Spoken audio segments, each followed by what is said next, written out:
피청구인이 끼친 해악은 이뿐만이 아닙니다. 비상계엄 이후 이달 3일까지 52명의 특전부사관이 전역을 신청했습니다. 전년도 같은 기간에 비해 3배 이상 늘어난 숫자입니다. 숙련된 군 간부의 이탈은 군대가 또다시 내란의 주역이 되었다는 자괴감이나 비상계엄 이후 군대에 가해진 사회적 비난과도 무관하지 않을 것입니다. 양병 10년, 용병 1일이라는 말처럼 군인은 언제 있을지 모르는 한 번의 위기 상황을 대비하기 위해 긴 시간 피나는 각고의 노력과 훈련을 통해 양성되는 사람들입니다.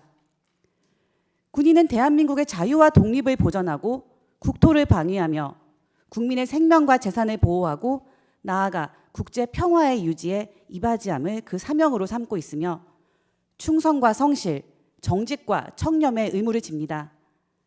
이런 소명과 헌신을 담보로 국민은 세금을 기꺼이 지불하는 것입니다. 그러나 피청구인의 위헌 위법한 비상계엄은 동원된 군인들 개개인의 삶을 송두리째 파괴했을 뿐만 아니라 국가가 키워낸 소중한 인적 자원을 무용지물로 만들었습니다. 숙련되고 충성된 지휘관을 다시 양성하고 군에 대한 신뢰를 회복하기까지 우리 사회는 또다시 많은 시간과 비용을 치러야 할 것입니다. 이에 대해 군 통수권자인 피청구인은 이제까지 한 번도 진심 어린 사과와 용서를 빌지 않았습니다. 한 사람의 장군과 고급 장교가 탄생하려면 본인의 노력뿐 아니라 그 가족과 동료들의 응원과 헌신, 희생이 필요합니다. 이번 비상계엄에 동원된 군인의 가족과 동료들은 결코 치유하기 어려운 자괴감으로 괴로워하고 있을 것이 분명합니다.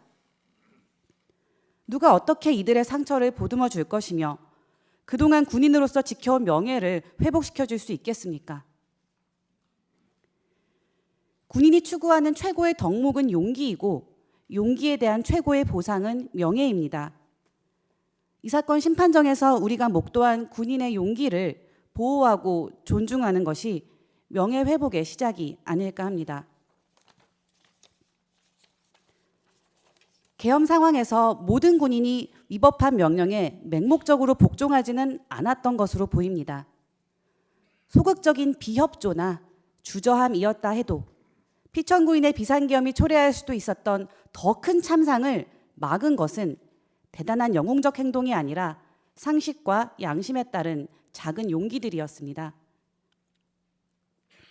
나아가 위법한 명령을 거부하는 것이 용기가 필요한 결단이 아니라 당연한 군인의 권리이자 의무가 될 때 대한민국 군대는 비로소 권력자의 사병이 아니라 제복을 입은 민주 시민으로서 명예를 되찾을 수 있을 것입니다. 또한 일어난 일을 진실 그대로 증언하는 것도 용기입니다. 사령관들이 입을 닫아 감추려고 했던 그날의 진상은 그 부하들의 입을 통해 드러났습니다. 더욱이 자신도 불법에 가담했음을 인정하고 책임을 감수하며 사실 그대로 증언하는 용기와 그 진술에는 힘이 있습니다. 용기 있는 진술이 이 사건 탄핵 심판에서 사실 인정의 기초가 되었으면 합니다. 그리고 군대를 내란의 도구로 삼은 군 통수권자에게는 책임을 물어 파면해야 합니다. 피청구인이 군 통수권자의 지위에 있는 한 군의 정치적 중립과 명예회복은 불가능합니다. 피청구인의 지시를 따르지 않았던 군인은 보호될 수 없을 것입니다. 피청구인을 파면하는 헌법재판소의 결정이 피청구인이 무너뜨린 군의 정치적 중립, 훼손된 군의 명예, 손상된 신뢰를 회복하고 군인과 그 가족들이 받은 상처를 치유하는 첫걸음이 되리라고 믿습니다. 감사합니다.